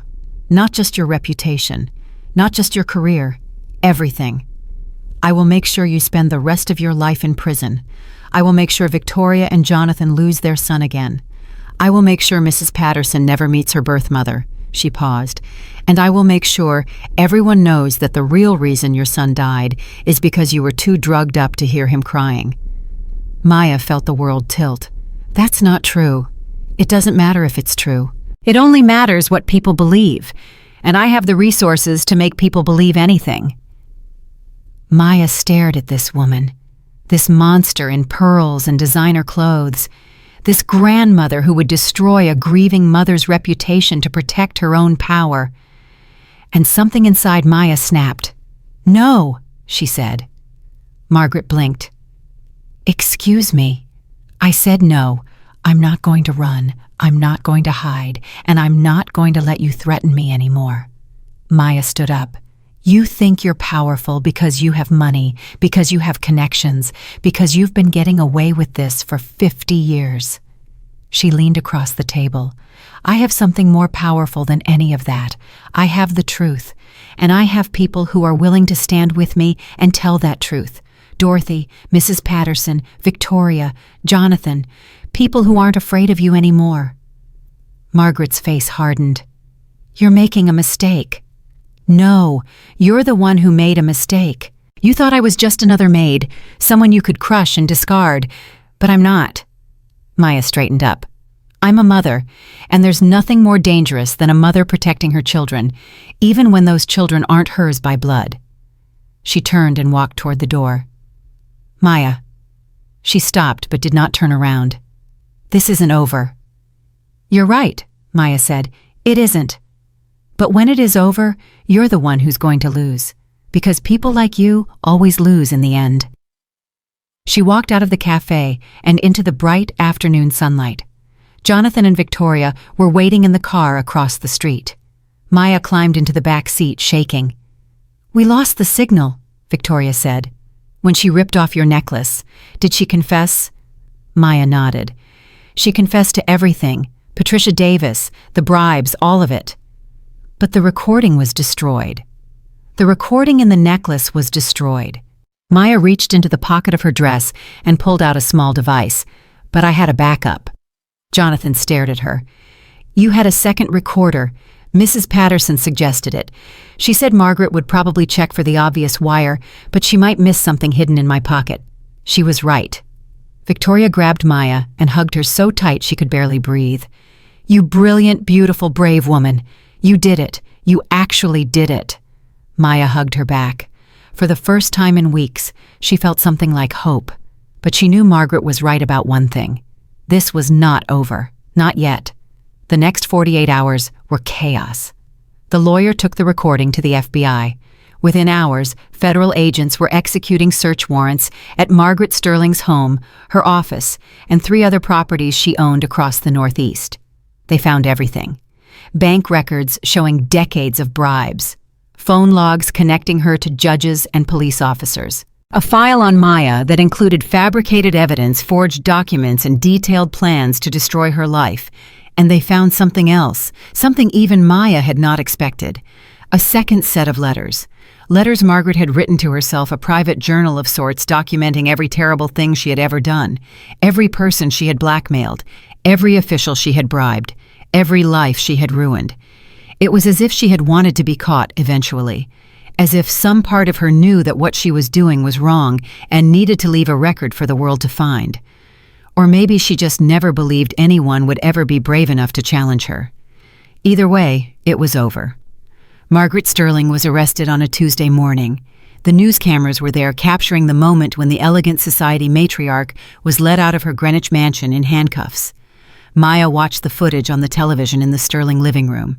Victoria sat next to her, holding William in her arms. Jonathan stood by the window, staring at nothing. "I thought I'd feel relieved," he said quietly. "I thought I'd feel happy, but I just feel empty." Victoria got up and went to him. "She's your mother. It's okay to mourn what you lost, even if what you lost was an illusion." Jonathan turned to look at her. "What did I lose? She was never really my mother. She was just someone who controlled me, manipulated me, made me afraid to be my own person." He looked at Maya. "You've been more of a mother to my son than she ever was to me. You've shown him more love in a few months than she showed me in my entire life." Maya felt tears burning in her eyes. "I just did what any mother would do." "No." Jonathan walked over to her. "You did what a hero would do. You risked everything to save a child who wasn't yours. And then you risked everything again to protect our family from a monster." He took her hand. "I don't know how to thank you. I don't know if I can ever repay what you've done." Maya squeezed his hand.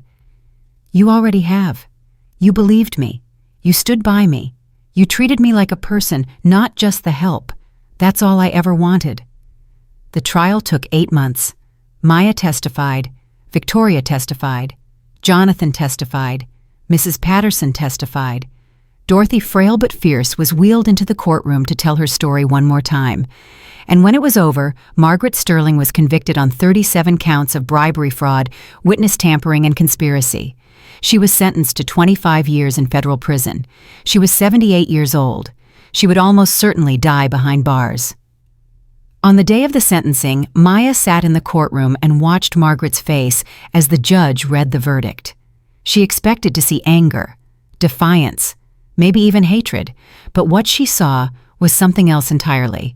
She saw defeat, complete, total, absolute defeat. Margaret Sterling had spent her entire life controlling everything around her, and now she had lost control forever. As the guards led her away, Margaret turned and looked directly at Maya. Their eyes met across the crowded courtroom, and then for just a moment Margaret nodded. It was almost imperceptible, just a tiny movement of her head. But Maya saw it, and she understood what it meant. It was an acknowledgement, a recognition, one adversary saluting another. Margaret Sterling had lost, and for the first time in her life, she was admitting it. Maya nodded back. Then the guards led Margaret through the door, and she was gone. After the trial, things began to change. The Sterling family was different now. Without Margaret's shadow hanging over everything, Jonathan became a different person. He smiled more. He laughed more. He spent hours playing with William, reading him stories, teaching him to walk. Victoria found her voice. She started speaking publicly about her experience, about the pressure wealthy families put on mothers to be perfect, about the shame that prevents women from asking for help when they need it. And Maya discovered something she had never expected to find: a home. Jonathan and Victoria asked her to stay permanently, not as a maid, not as a nanny, but as a member of the family. They gave her a room in the main house. They put her name on the family health insurance. They started a college fund in her name. "We want you to go to nursing school," Victoria said one evening. They were sitting in the garden watching William chase fireflies across the lawn. "You have a gift for caring for people. You should have the training to match it." Maya shook her head. "I can't accept that. It's too much. It's not nearly enough. You saved our son's life. You helped put a monster in prison. The least we can do is help you build the future you deserve." Maya was quiet for a long moment. "My mother wanted me to be a nurse," she said finally. "She always said I had healing hands. I never believed her. I always thought I was meant to be invisible, to stay in the background, to never be seen." Victoria took her hand. "You were never invisible, Maya. Not to me, not to Jonathan, not to William. You were always the most important person in this house." Maya felt tears running down her face. "I don't know what to say." "Say yes. Say you'll stay. Say you'll let us be your family the way you've been ours." Maya looked at Victoria, at William still chasing fireflies, at the life she had never dared to imagine for herself. "Yes," she whispered, "I'll stay." 2 weeks later, Maya received a phone call that changed everything one more time. It was Denise Williams, Dorothy's niece. "Maya, something's happened. You need to come to Baltimore, right away." Maya's heart stopped. "Is Dorothy okay?" There was a long pause. "Just come, please." Maya was on the road within an hour. She drove through the night, her mind racing with terrible possibilities. When she arrived at the nursing home, Denise was waiting for her in the lobby. Her face was streaked with tears. "She asked for you," Denise said. "She's been asking for you all night." Maya followed Denise down a long hallway to Dorothy's room. The old woman was in bed, looking smaller and frailer than Maya had ever seen her, but her eyes were still sharp, and when she saw Maya, she smiled. "There you are," Dorothy whispered. "I've been waiting." Maya sat down beside the bed and took Dorothy's hand. "I'm here. I'm right here." Dorothy squeezed her hand weakly. "I watched the trial on the television. Every day. I watched you stand up to that woman. I watched you tell the truth when everyone else was afraid." Her eyes filled with tears. "I should have done that. 50 years ago, I should have been brave like you. But I was scared, and I let her control me." Maya shook her head.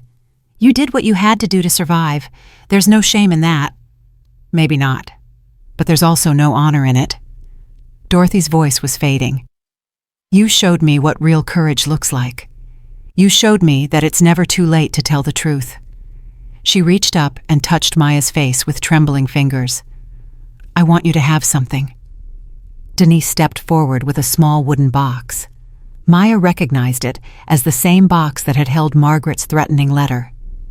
"Open it," Dorothy whispered. Maya opened the box. Inside was a simple silver locket on a thin chain.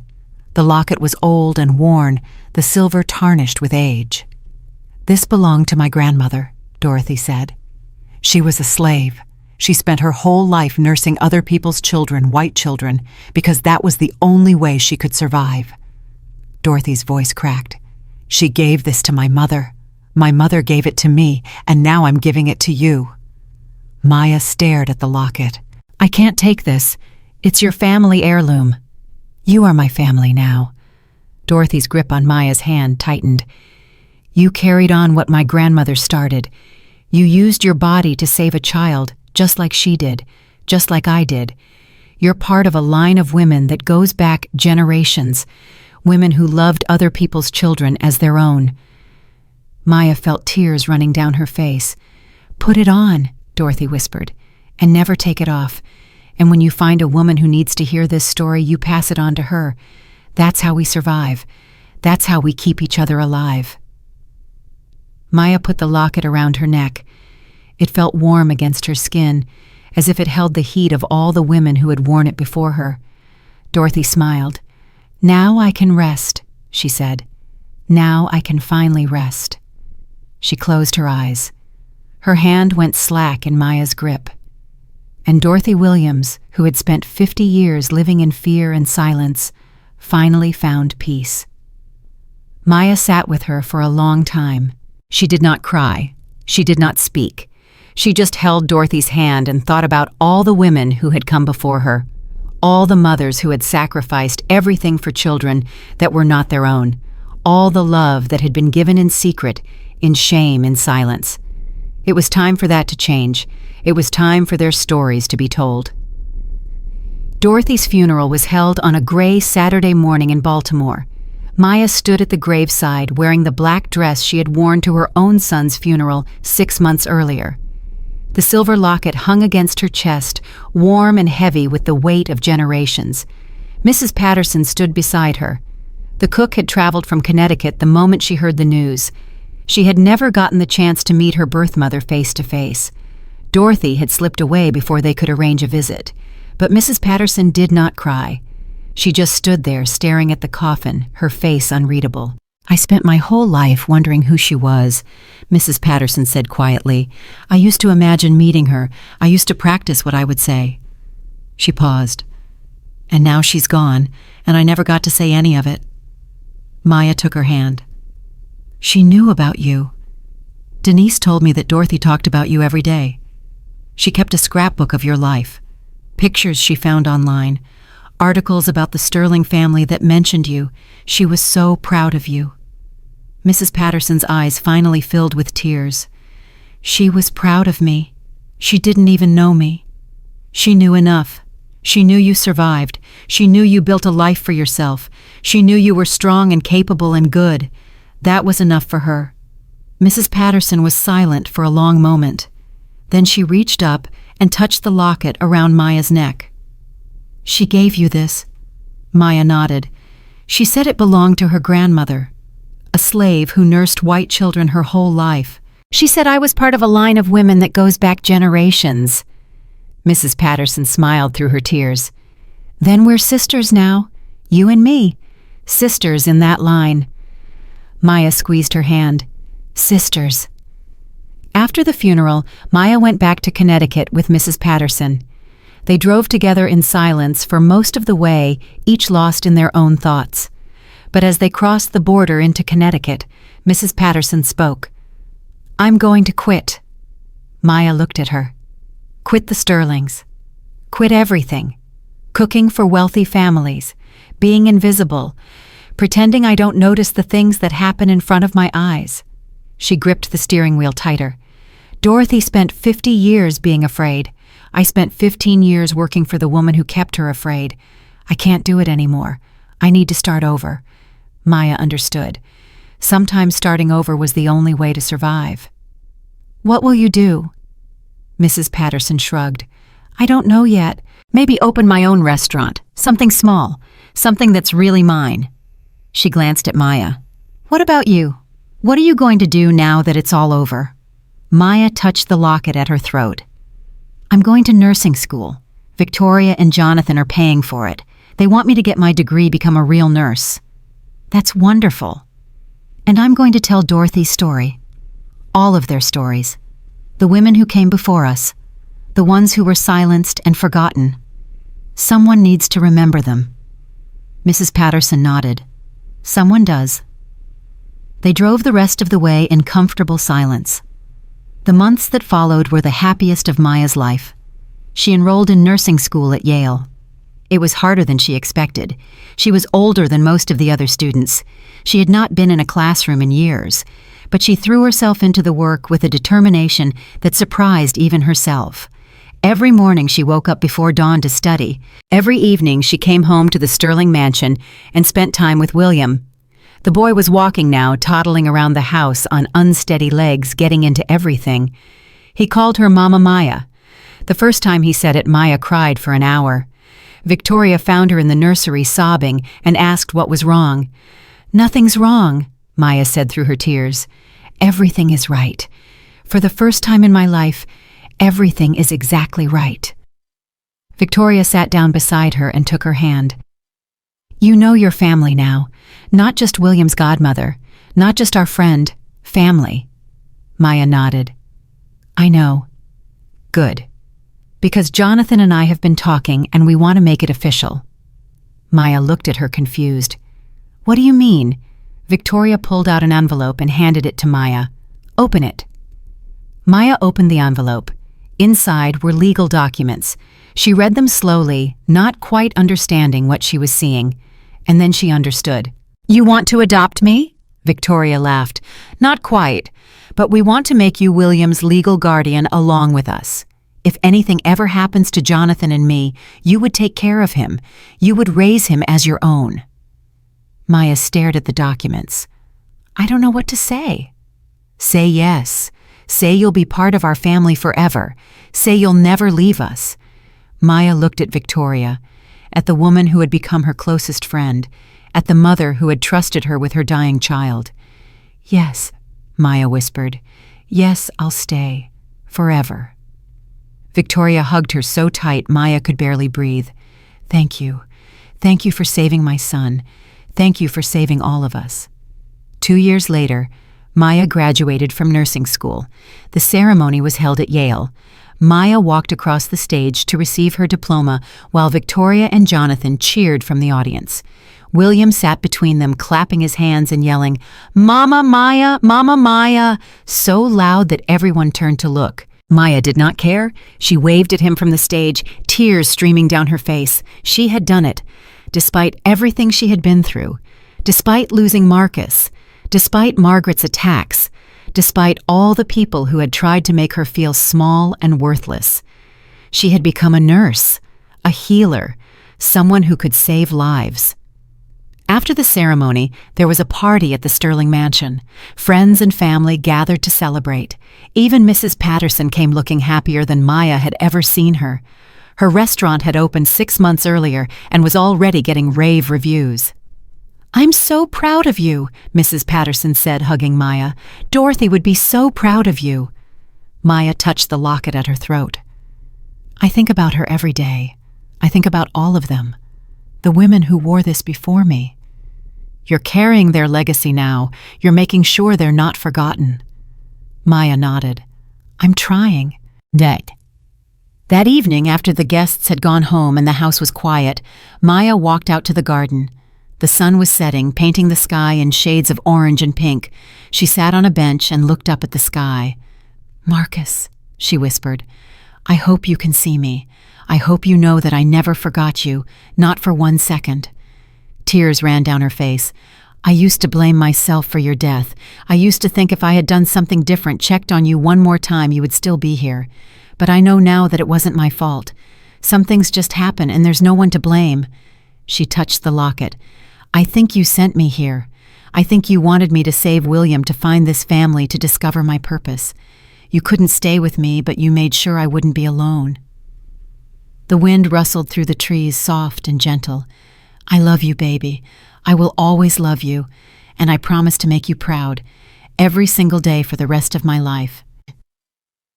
She sat there until the stars came out, talking to her son, telling him about everything that had happened, about Victoria and Jonathan, about William, about Dorothy and Mrs. Patterson, about the line of women she was now part of, and somewhere, somehow, she knew he was listening.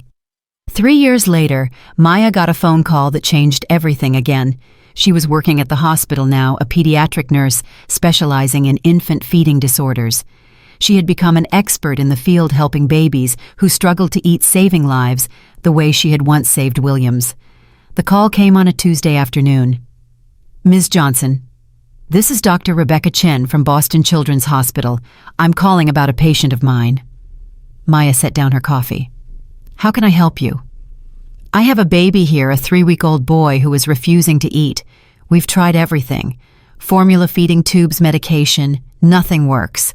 He's failing to thrive, just like your story I read about online." Maya's heart started pounding. "What are you asking me?" There was a pause. "I'm asking if you would be willing to consult on his case. The mother is desperate. She's read about you, about what you did for William Sterling. She's begging me to reach out to you." Maya closed her eyes. She thought about Dorothy, about the silver locket around her neck, about the generations of women who had used their bodies to save children who were not their own. "I'll be there tomorrow," she said. The baby's name was Isaiah. He was 3 weeks old, and he was dying. His mother's name was Keisha. She was young, barely 20, and she looked like she had not slept in weeks. Her eyes were hollow, her hands were shaking. She reminded Maya of herself 6 years earlier. "Thank you for coming," Keisha whispered. "Thank you so much. I didn't know what else to do." Maya sat down beside her. "Tell me everything." Keisha told her story. Isaiah had been born healthy, but within days he started refusing to eat. Formula made him scream. Bottles made him gag. Nothing worked. The doctors were baffled. "They keep running tests," Keisha said. "They keep saying they don't know what's wrong. But he's dying. I can see it. Every day he gets weaker, and I can't do anything to help him." Maya looked at Isaiah, at his sunken cheeks, at his gray skin, at his dull, unfocused eyes. She knew that look. She had seen it before. "Keisha, I need to ask you something personal, and I need you to answer honestly." Keisha nodded. "Have you tried breastfeeding him?" Keisha's face fell. "I can't. My milk never came in. The doctor said it happens sometimes. They said formula was just as good." "But Isaiah doesn't agree." Keisha shook her head. "He screams every time we try to feed him. It's like he's allergic to everything." Maya was quiet for a long moment. She thought about William, about the miracle that had saved his life, about the secret that had nearly destroyed them all. "There might be something we can try," Maya said slowly, "but it's unconventional. Some people might say it's wrong." Keisha grabbed her hand. "I don't care if it's wrong. I don't care what people say. I just want my baby to live." Maya looked at this desperate young mother, at this dying baby, at the chance to save another life, and she made her decision. "There are women who donate breast milk," Maya said. "Women who have more than their own babies need. We can try that. It's called milk sharing. It's been done for centuries, even if people don't talk about it." Keisha's eyes widened. "Do you think it would work?" "I think it's worth trying." Maya contacted a milk bank that same day. Within 24 hours, they had donor milk at the hospital, and when Keisha fed Isaiah for the first time, something miraculous happened. The baby drank, really drank, strong and hungry and alive. Keisha burst into tears. "He's eating! Oh my God, he's actually eating!" Maya stood back and watched. Tears were running down her own face. She had done it again. She had saved another baby, but this time she had done it the right way, through proper channels, with medical supervision, no secrets, no shame. The world was changing, slowly, painfully, but it was changing, and Maya was helping to change it. Over the next few years, Maya became a leading advocate for breast milk sharing. She gave interviews, she spoke at conferences, she wrote articles about the history of wet nursing, about the black women who had been forced to nurse white babies during slavery, about the shame and silence that had surrounded the practice for centuries. She told Dorothy's story, and Mrs. Patterson's grandmother's story, and all the stories of women who had been forgotten and erased. She started a foundation in Dorothy's name, the Dorothy Williams Foundation for Infant Nutrition. It helped connect mothers who needed milk with donors who had extra.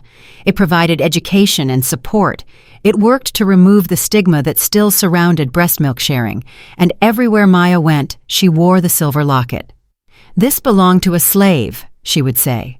"A woman who spent her whole life nursing other people's children. She never got to nurse her own baby. He was taken from her and sold when he was 6 months old.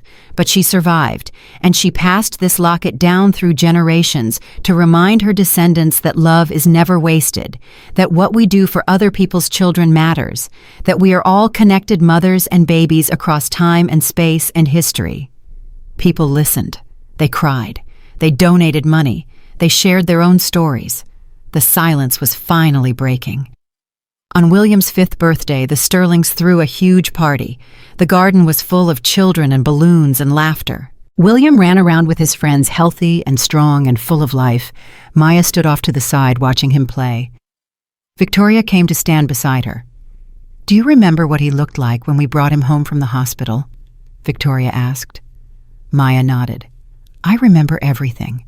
He was so small, so gray. I really thought we were going to lose him." Victoria's voice cracked. "And then you came, and you saved him, and everything changed." She took Maya's hand. I don't think I ever properly thanked you. Not really. Not the way you deserve. Maya shook her head. You've thanked me 1,000 times. You've given me a home, a family, an education. You've given me everything. It's not enough. It will never be enough. Victoria turned to face Maya. You know what William asked me last week? Maya shook her head. He asked me why he has 2 mommies. I told him that some children are so loved that they need more than one mother to take care of them. I told him that you loved him so much that you saved his life. Victoria's eyes filled with tears. And you know what he said? He said, I know Mommy. Mama Maya has magic milk. That's what made me strong. Maya laughed through her tears. Magic milk. He's not wrong, it was magic. What you did was magic. Maya touched the locket at her throat. It wasn't magic. It was love. That's all it was. Love. Victoria hugged her. That's the most powerful magic there is. That night, after the party was over and the guests had gone home, Maya went to William's room to say goodnight. The boy was already in his pajamas, his face still smeared with birthday cake. He climbed into bed and looked up at Maya with bright, curious eyes. Mama Maya, can I ask you something? Maya sat down on the edge of his bed. Of course, sweetheart. You can ask me anything. William was quiet for a moment. Then he said, Did you have a baby before me? Maya's heart clenched. Yes, I did. His name was Marcus. Where is he now? Maya took a deep breath. He's in heaven. He got sick when he was very little and God took him to be with the angels. William's face was serious. Do you miss him? Every single day. William reached out and took Maya's hand. I think he sent you to me. I think he told God that I needed you, and God said okay. Maya felt tears running down her face. You know what, sweetheart, I think you might be right. William smiled. I'm glad you're my Mama Maya. I love you. Maya leaned down and kissed his forehead. I love you too, William, more than you'll ever know. She sat with him until he fell asleep. Then she walked quietly out of the room and closed the door behind her. Jonathan was waiting in the hallway. Is he asleep? Maya nodded. Jonathan was quiet for a moment. Then he said, My mother wrote to me last week, from prison. Maya looked at him. What did she say? She said she forgives me for testifying against her. She said she understands why I did it. She said she hopes I'll bring William to see her someday. He shook his head. I don't know what to do. Part of me never wants to see her again, but part of me knows that she's still my mother, no matter what she did. Maya was quiet for a long moment. When Marcus died, I was so angry. At God, at the doctors, at myself. I wanted someone to blame. I needed someone to blame. She looked at Jonathan. But blame doesn't bring anyone back. It just keeps you trapped in the past. At some point you have to let go. Not for them, for yourself. Jonathan nodded slowly. You think I should forgive her? I think you should do whatever brings you peace, whatever lets you move forward, whatever lets you be the father William deserves. Jonathan was quiet for a long moment. Then he said, Thank you, Maya, for everything, for saving William, for staying with us, for being part of our family. Maya smiled. Thank you for letting me in, for seeing me as more than just the help, for treating me like a person. Jonathan shook his head. You were never just the help. You were always so much more than that. We just didn't know it yet. 10 years later, Maya stood in front of a crowd of 500 people. She was receiving an award from the American Academy of Pediatrics, the Dorothy Williams Lifetime Achievement Award for Excellence in Infant Nutrition, an award she had helped create named after the woman who had changed her life. The audience was full of doctors, nurses, advocates, and mothers. Mrs. Patterson was there, her restaurant now famous, her life transformed. Victoria and Jonathan were there, proud as any parents could be. And William was there, 15 years old now, tall and handsome and full of life. Maya stepped up to the podium. 15 years ago, I was a maid. I cleaned floors and scrubbed toilets in a mansion in Connecticut. I was invisible. I was nobody. She paused. Then a baby started dying, and everything changed. She told the story, William's story, Dorothy's story, Mrs. Patterson's story, her own story. She talked about the silver locket around her neck, about the generations of women who had worn it, about the love and sacrifice that had been passed down through centuries. "We stand on the shoulders of women who were never acknowledged," Maya said. "Women who nursed other people's babies because they had no choice. Women who gave their bodies and their milk and their love and received nothing in return but silence and shame." She looked out at the audience. "It's time to break that silence. It's time to honor those women. It's time to recognize that what they did was not shameful. It was sacred." She touched the locket. "This belonged to a slave, a woman whose name I don't even know. She spent her whole life caring for children who were not her own, and she passed this locket down through generations to remind us that love is never wasted." Maya's voice cracked. "I wear this locket every day. I wear it to remember her.